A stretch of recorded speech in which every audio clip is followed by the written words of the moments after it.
Hey friends, welcome back to my channel. मैं हूं शिव भक्त प्रीति और लेके आई हूं आज का नया वीडियो। इससे पहले की वीडियो में आगे बढ़ें, कृपया कमेंट में हर हर महादेव जरूर लिखें। तो आज है पशुपति व्रत कैसे किया जाता है, क्या है इसका संपूर्ण विधि, जो मैं आज आपको अपनी आवाज़ में बताऊंगी। यह पूर्णतः पंडित प्रदीप जी मिश्रा के द्वारा बताए गए तरीके से है। इस व्रत को करने से आपकी जो भी मनोकामना है 5वें व्रत तक अवश्य ही पूरी हो जाती है। तो चलिए शुरू करते हैं इस व्रत को और शुरू करते हैं पूजा की थाली कैसे बनाते हैं। तो चलिए आइए जानते हैं सुबह की पूजा की थाली। तो सुबह की पूजा की थाली नॉर्मल हम वैसे ही बनाते हैं जैसा हमेशा हर सोमवार की पूजा को जाते हैं।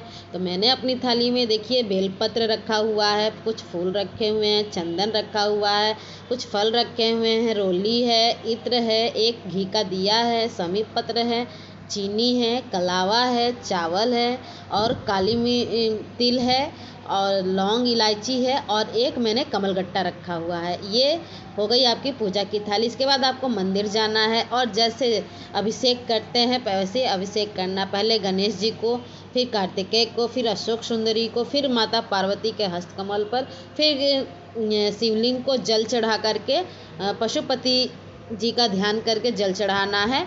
और श्रद्धा भाव से सबसे पहले आप संकल्प लीजिए कि हे प्रभु, हे पशुपतिनाथ देवता, मेरा जो यह व्रत का संकल्प लिया है पशुपति व्रत, यह सफल हो। आज से मैं पशुपति व्रत करूंगी। ठीक है, आपको यह संकल्प ले लेना है और नॉर्मल जैसे अभिषेक करते हैं, पूजा करते हैं, करके आ जाना है और अपनी थाली को वैसे ही कि वैसे ही ले जा करके घर में रख देना है। इसके बाद जब शाम होगा तो शाम को आपको फिर वही थाली लेनी है। उसी थाली में आपको कुछ भी मीठे का प्रसाद बनाना, चाहे आप खीर बना लो, हलवा बना लो, जो आपको संभव हो वो बना लो। ध्यान रखिएगा कि कढ़ाई में उतना ही बनाइएगा जितना आप उसके 3 हिस्से कर सकें। ठीक है, तो उसी हिस्से में से किसी को देना नहीं है कि लो मैंने प्रसाद बनाया आप भी अपनी थाली में रख लो। नहीं, केवल अपनी थाली में रखना है और लेके जाना है। 3 दोने जरूर लेके जाइएगा और 6 दीपक बना लीजिएगा घी के।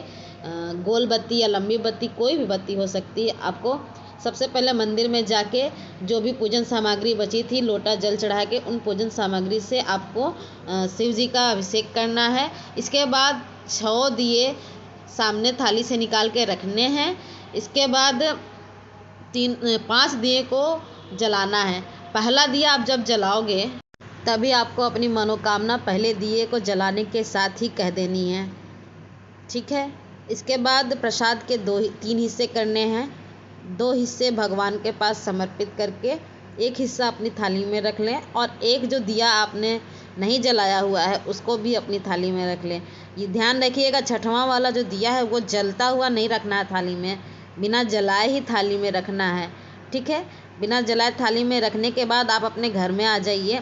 घर में आकर के दरवाजे के राइट साइड में, मतलब आपका जो सीधा हाथ है उस तरफ आपको नीचे चावल कुछ रख करके उसके ऊपर दिया रख के यहाँ भी आपको अपनी मनोकामना कहनी है और दिए को जलाना है और अपने सीधे पैर को घर के अंदर रख के घर में प्रवेश कर जाना है।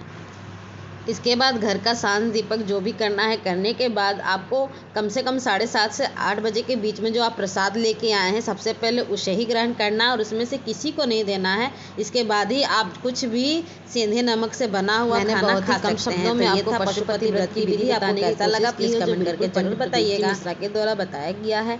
इस व्रत को करके मेरी मनोकामना अवश्य पूरी हुई है, आपकी भी पूरी हो ऐसी कामना करती हूँ। कमेंट में हर हर महादेव जरूर लिखना। हर हर महादेव। बाय बाय भक्तों।